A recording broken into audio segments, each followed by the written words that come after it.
Amigos e amigas, irmãos e irmãs, vamos a mais um momento da nossa liturgia da palavra.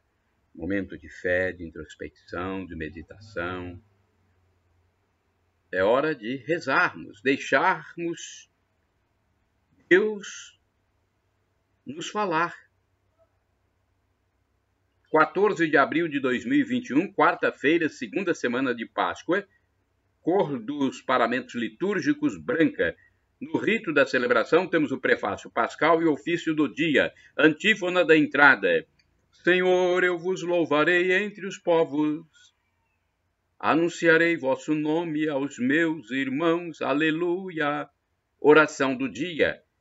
Imploramos, ó Deus, a vossa clemência, ao recordar cada ano o mistério pascal que renova a dignidade humana e nos traz a esperança da ressurreição.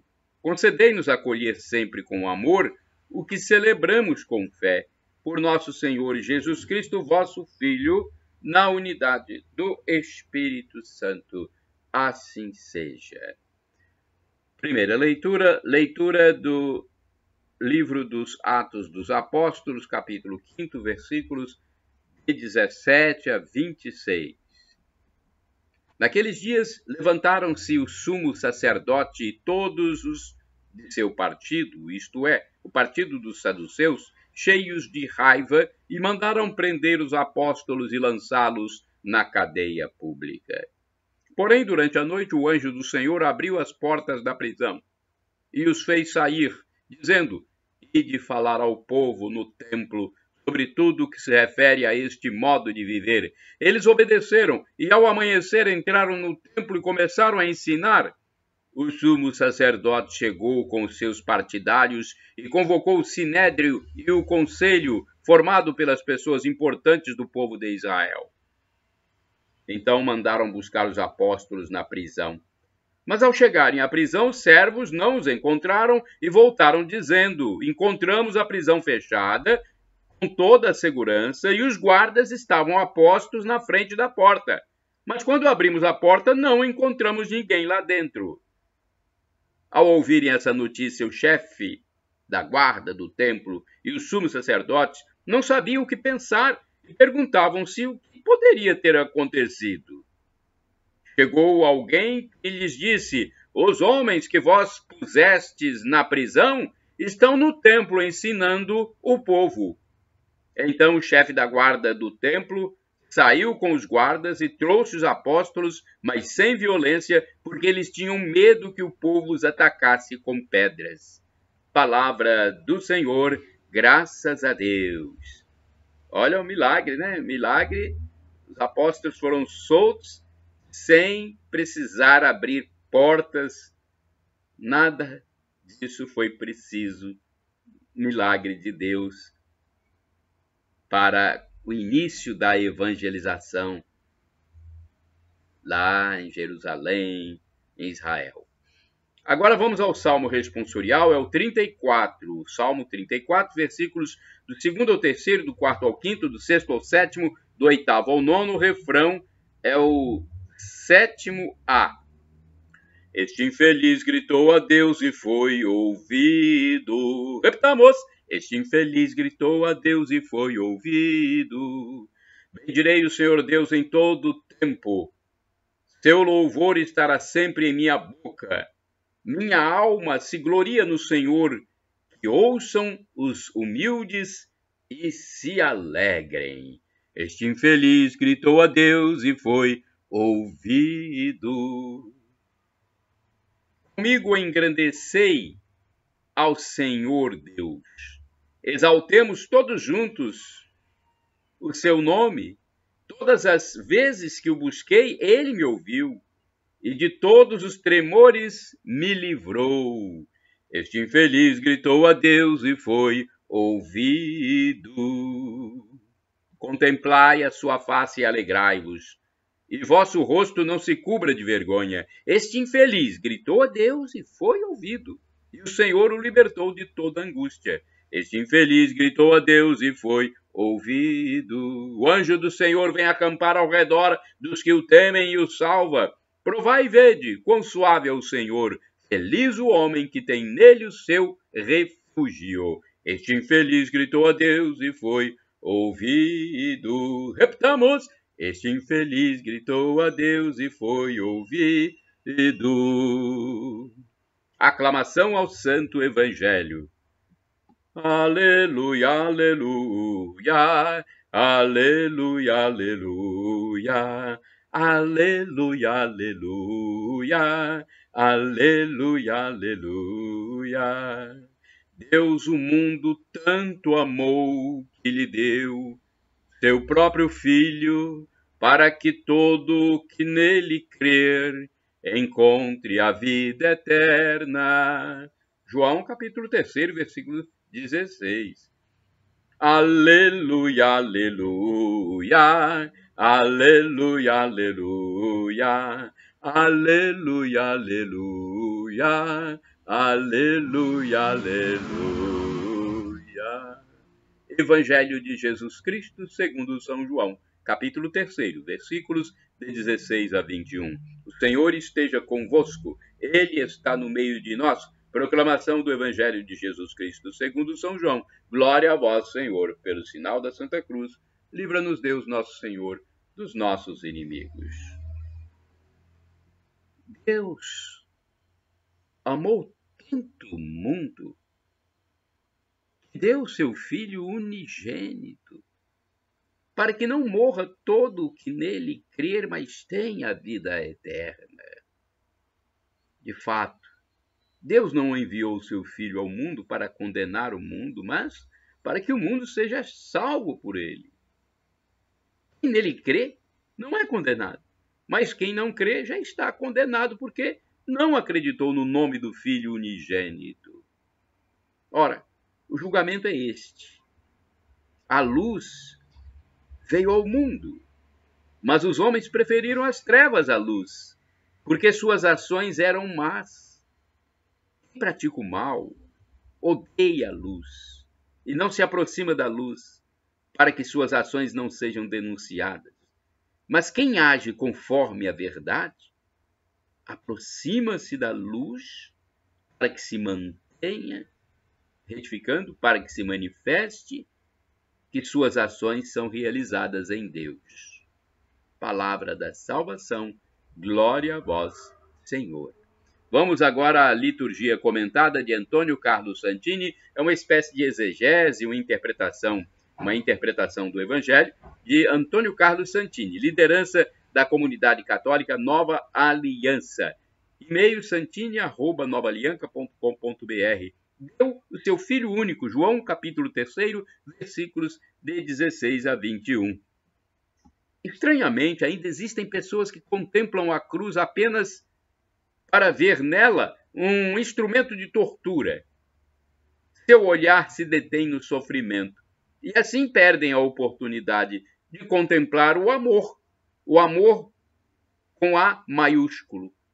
Um amor sem medidas nem barreiras, amor que abraça a morte para nos salvar. Em outra passagem do Evangelho, Jesus havia ensinado: ninguém tem maior amor do que aquele que dá a vida pelos amigos. João 15, versículo 13. Como sempre, Jesus pratica o que ensina. Por isso subirá o Calvário e morrerá na cruz. Muita gente se pergunta, afinal, Deus não poderia ter encontrado algum outro meio menos cruento de nos salvar? Precisava ser logo a cruz, um método tão doloroso? E tendo como vítima propiciatória exatamente o seu próprio Filho? Na verdade, a resposta pode ser mais simples do que se imagina. Deus queria mostrar a que extremos seu amor por nós pode chegar. E mais, essa entrega do Filho único à morte tem um objetivo muito claro: para que todo que nele crer não pereça, mas tenha vida eterna. Devemos pensar como o apóstolo São Paulo. Ele disse: Cristo me amou e se entregou por mim. Epístola aos Gálatas, capítulo 2, versículo 20b. Aquele que ama está disposto a tudo. Claro que um amor assim pede resposta, espera por alguma correspondência. A recusa de um amor assim não fica sem um preço. Se a luz vem aos homens e eles a rejeitam, recusam a própria salvação. Por isso, a ação do Espírito Santo em nós visa a nossa adesão a Cristo, que deu a vida por nós. A recusa dessa graça que salva é, em suma, o pecado contra o Espírito Santo. Veja bem, repitamos, a recusa dessa graça, dessa oferta de salvação, dessa graça que nos salva é, em suma, o pecado contra o Espírito Santo. Escreve o Papa João Paulo II em sua primeira encíclica: o homem não pode viver sem amor. Ele permanece para si próprio um ser incompreensível e a sua vida é destituída de sentido se não lhe for revelado o amor, se o não experimenta e se o não torna algo próprio, se nele não participa vivamente. E por isso, precisamente, Cristo Redentor revela plenamente o homem ao próprio homem. Esta é, se assim é lícito exprimir-se, a dimensão humana do mistério da redenção. Está na encíclica Redemptor Hominis 10. Contemplando o crucificado que deu a vida por nós, os santos descobriram que eles também eram capazes de dar a vida por seus irmãos. E nós? Também o seremos? Irmãos e irmãs, orai sem cessar. Senhor Jesus, ensina-nos a amar. Vamos agora ao santo do dia. Antes eu quero dizer que podem utilizar à vontade as imagens e vídeos que estão nos meus endereços eletrônicos, porque foi Jesus quem mandou: ide pelo mundo e evangelizai. O que de graça recebestes, deem também de graça. Então, usem os vídeos, os textos para evangelização, gente. Vocês que me acompanham, que me seguem, acessem o blog repórterpaulomaciel.blogspot.com, facebook.com/Paulo Maciel da Rádio, canal no YouTube Paulo Roberto Maciel, Instagram Paulo Roberto Maciel 6/. Acessem e evangelizem, porque nós precisamos salvar muitas almas. Pela dedução que nós fazemos, mesmo sem fazer julgamento, mas uma dedução, uma constatação, uma análise do mundo secular, tem muita gente precisando ser salva, porque está secularizada, mundanizada, infelizmente. Então vamos evangelizar, fazer o nosso papel. O texto a seguir é do padre Evaldo César de Souza, missionário redentorista, que escreve para o site a12.com. 14 de abril é dia de Santa Liduína, ou Lidivina. Liduína nasceu na Holanda em 1380, numa família humilde e caridosa. Ainda criança, recolhia alimentos e roupas para pobres e doentes abandonados. Aos 15 anos, Liduína era uma menina como todas as demais, aos 15 anos. Porém, no inverno daquele ano, sua vida mudou completamente. Um grupo de amigos foi patinar no gelo e, em plena descida da montanha, um deles se chocou violentamente contra ela. Ficou quase morta, com muitas lesões graves. Apesar dos esforços, os médicos declararam que sua enfermidade não tinha cura e que o tratamento seria inútil, só empobrecendo ainda mais a família. Ela ficaria presa na cama. E o diagnóstico médico. Os anos se passaram e Liduína não melhorava nem morria. Ficou a um passo do desespero total quando chegou em seu socorro o padre João Pote. Com conversas serenas, o sacerdote lhe recordou que Deus poda a árvore para que ela produza mais frutos. E pendurou na frente de sua cama um crucifixo, pediu que olhasse para ele e rezasse sempre. Liduína entendeu que do seu leito podia colaborar com a redenção, ofertando seu martírio para a salvação das pessoas, e disse ao padre que gostaria de receber um sinal que confirmasse ser este o seu caminho. Diz a história que neste momento Liduína ficou iluminada por uma hóstia consagrada que apareceu em sua fronte. Liduína nunca mais pediu que Deus lhe aliviasse os sofrimentos, mas que lhe desse amor para sofrer pela conversão dos pecadores. Do seu leito de enferma, ela recebeu de Deus o dom da profecia e da cura pela oração aos enfermos. Após 12 anos de enfermidade, também começou a ter êxtases espirituais, recebendo mensagens de Deus e da Virgem Maria. Liduína só se alimentava da Sagrada Eucaristia e das orações. Veja bem, Liduína só se alimentava da Sagrada Eucaristia e das orações. Sua enfermidade a impossibilitava de comer e de beber, e nada podia explicar tal prodígio. Nos últimos 7 meses de vida, seu sofrimento foi terrível. No dia 14 de abril de 1433, após a Páscoa, Liduína morreu serena e em paz. Ao padre e ao médico que a assistiam, pediu que fizessem de sua casa um hospital para os pobres com doenças incuráveis. E assim foi feito. Os devotos a consideram padroeira dos doentes incuráveis. Santa Liduína também é padroeira dos patinadores. Reflexão. Sofrer é uma experiência humana que nos coloca no limite de nossas forças. O desespero diante da dor costuma ser atitude comum entre nós.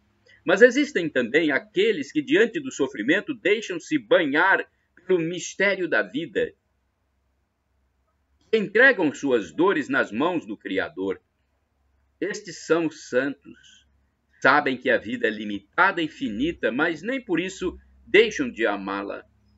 E em tudo que fazem, colocam antes a pessoa de Jesus e a experiência da cruz. Assim foi Santa Liduína, que, presa a uma cama por 39 anos, soube fazer-se missionária pela oração e paciência. Peçamos a Deus que nos conceda serenidade na solidão, nas enfermidades e no sofrimento. Oração, rezemos. Deus Pai de bondade, perdoe-nos pela nossa fraqueza e desespero nos momentos da dor. Concedei-nos, pelas preces de Santa Liduína, que soube manter a serenidade durante a sua enfermidade, a paciência para enfrentar com coragem e paz as dores e as tristezas. Por Cristo nosso Senhor. Amém. Santa Liduína, rogai por nós. Shalom Adonai é uma expressão hebraica que significa a paz de Deus. El Shaddai, também do hebraico, significa Deus onipotente, Deus todo-poderoso, ele proverá. Creia, acredite. Se for para o seu bem, Deus vai atendê-lo, atendê-la. E agora, do aramaico, dialeto de Jesus, eu clamo Maranatá, como dizemos nós católicos, ou Maranata, pronúncia dos evangélicos ou protestantes. Não importa, porque somos todos irmãos e a tradução é a mesma. Vinde, Senhor Jesus, vem Jesus. Senhor, vem. É a segunda vinda de Jesus que nós aguardamos. Um dia ele vai voltar. Um dia Jesus vai voltar, vai retornar aqui na terra para nos julgar. Vai ressuscitar os mortos e julgar os vivos. Todos seremos julgados. Teremos que apresentar nossas contas. O que fizemos de bem e de mal aqui na terra. Qual o bem que você faz para ganhar a vida eterna, onde haverá felicidade em plenitude? Shalom. Que Deus te abençoe.